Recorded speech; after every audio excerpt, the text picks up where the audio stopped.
just to set the stage, in 2020, Sri Lanka had the highest budget deficit since 1982. Expenditure in 2020 was reallocated to 2019, which was the first time that's happened, I believe. I believe the MP, Dr. Harsha De Silva, brought this up. It contradicted the previous annual reports. Dr. Nishan Dimel has mentioned that this was clearly done to reduce the budget deficit for 2020, which was officially around 11%, but he says the real figure is around 14 to 15%. Ministry of Finance revenue projections, 2019, the revenue projections were missed by 20%. In 2020, it's missed by 23%. So even the basic of projecting what kind of revenue you're going to get, what little revenue we're going to get, 72% of revenue was used to make interest payments in 2020. And that is the highest proportion of revenue as interest payments compared to all other nations with similar levels of debt. Now, we can talk about debt payments in a little while, but I just want to focus on revenue, because one of the things that this government did immediately after they came in was a big bonanza essentially to the private sector and also to individuals. We have to say certain consumption taxes, VAT, those that we consider regressive were reduced, taken away.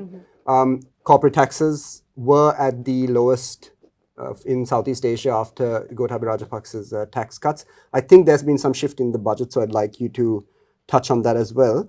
But can we just talk about why do you think the government went the route of depriving the Treasury of so much revenue? Why did you, I mean, I suppose the basic is that, oh, if you cut taxes on businesses, businesses will do better. But do you see that has played out?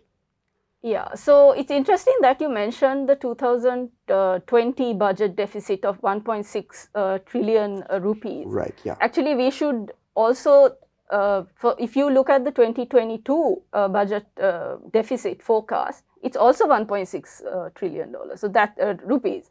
So that's also a lot of money. It's earlier we thought that's a record, but now the record is becoming the norm. And in 2021, it was 1.8 trillion. So, I mean, that's okay because we were in a pandemic situation and there were certain issues. And especially now when we are going into this very crucial year with all our debt repayments and everyone's eyes on us, and we are still sort of going down this same route. And I think, so if you look before 2019, just before we sort of lost the IMF, the extended facility, they decided to sort of pull it prematurely because we had, gone for tax breaks and gone that route. I mean, I honestly don't know what the sort of the objective is.